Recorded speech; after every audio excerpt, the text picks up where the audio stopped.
ఈ వీడియోలో Telugu Titans team PKL season 13 ఆక్షన్కి ముందు ఆ ప్లేయర్స్ని రిలీజ్ చేస్తే బెటర్ అని చెప్పాం కదా పోయిన వీడియోలో. సో ఇప్పుడు రిలీజ్ చేసిన ప్లేయర్స్ ప్లేస్లో ఏ ప్లేయర్స్ని పిక్ చేస్తే బెటర్ అనేది క్లారిటీగా మాట్లాడుకుందాం.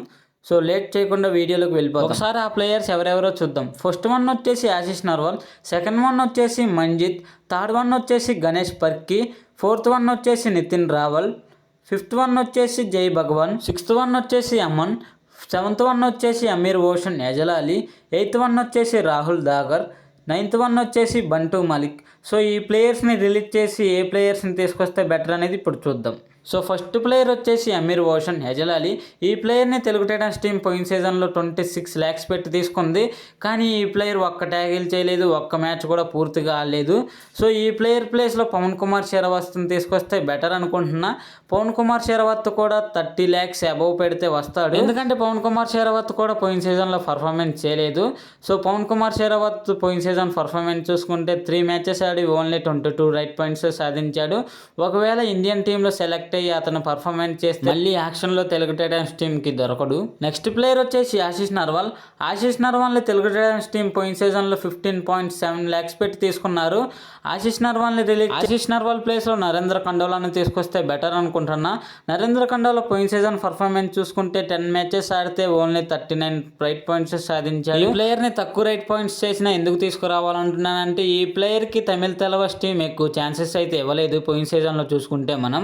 సో ఈ ప్లేయర్ ఒకప్పుడు తమిళ తలవాస్కి టాప్ రైడర్గా ఉన్నాడు. కానీ పోయిన సీజన్లో ఎందుకు అలా చేశారనేది ఎవరికీ అర్థం కాలేదు. సో ఈ ప్లేయర్ మళ్ళీ ఒక్కసారి ఫామ్లో మళ్ళీ టాప్ రైడర్గా నిలిచిపోతాడు.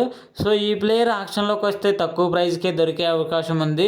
తెలుగు టైటన్స్ ఈ ప్లేయర్ని టార్గెట్ చేస్తే బెటర్ అనుకుంటున్నాం. థర్డ్ ప్లేయర్ వచ్చేసి అమన్ అంటిల్.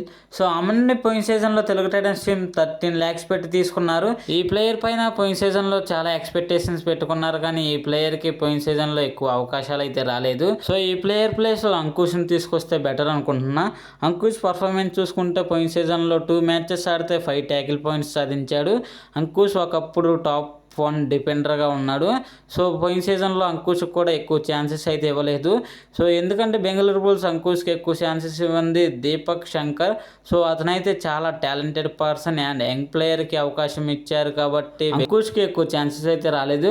సో మనకి డిఫెన్స్లో అంతగా ప్రాబ్లం లేదు కాబట్టి అమనున్నా పర్లేదు. ఎందుకంటే ఆ ప్లేస్లో అంకిత్ జగ్లాన్ దుమ్ము రేపుతున్నాడు కాబట్టి ఎవరున్నా పర్లేదు. నెక్స్ట్ ప్లేయర్ వచ్చేసి జై భగవాన్.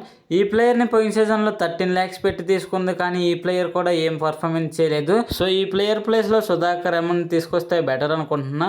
సుధాకర్ పర్ఫార్మెన్స్ చూసుకుంటే పోయిన సీజన్లో 16 matches ఆడితే 31 రైట్ పాయింట్స్ సాధించాడు. ఆక్షన్లోకి వస్తే ఈ ప్లేయర్ కూడా తక్కువ ప్రైస్కే దొరికే అవకాశం ఉంది. అండ్ తక్కువ ప్రైస్ ఇచ్చిన ఎక్స్పీరియన్స్ ఉంది కాబట్టి ఈ ప్లేయర్ని తీసుకుంటే బెటర్ అనుకుంటున్నాం థర్డ్ రైడర్గా. అండ్ నెక్స్ట్ ప్లేయర్ వచ్చేసి గణేష్ పర్కి. ఈ ప్లేయర్ని పోయిన సీజన్లో 13 lakhs పెట్టి తీసుకున్నారు.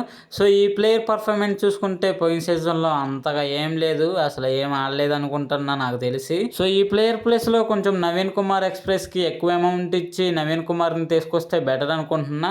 సో నవీన్ కుమార్ పర్ఫార్మెన్స్ చూసుకుంటే పోయిన సీజన్లో 4 matches ఆడి 18 రైట్ పాయింట్స్ సాధించాడు. సో ఒకవేళ నవీన్ కుమార్ ఆక్షన్లోకి వచ్చి తెలుగు టైటన్స్ టార్గెట్ చేసి తెలుగు టైటన్స్ బై చేస్తే ఆ ప్లేయర్ పర్ఫెక్ట్గా ఫిట్గా ఉంటే ఆ సీజన్ కప్ మనదే. నెక్స్ట్ ప్లేయర్ వచ్చేసి మంజిత్. ఈ ప్లేయర్ని పోయిన సీజన్లో తెలుగు టైటన్స్ 13 lakhs పెట్టి తీసుకుంది. ఈ ప్లేయర్ పైన చాలా ఎక్స్పెక్టేషన్స్ పెట్టుకుంది. కానీ తెలుగు టైటన్స్కి థర్డ్ రైడర్గా లేని లోటు అయితే ఈ ప్లేయర్ కూడా తీర్చలేకపోయాడు. సో ఈ ప్లేయర్ ప్లేస్లో మనీందర్ సింగ్ని తీసుకొస్తే బెటర్ అనుకుంటున్నా. మనీందర్ సింగ్ పర్ఫార్మెన్స్ చేసుకుంటే పోయిన సీజన్లో 7 matches ఆడితే 40 రైట్ పాయింట్స్ సాధించాడు.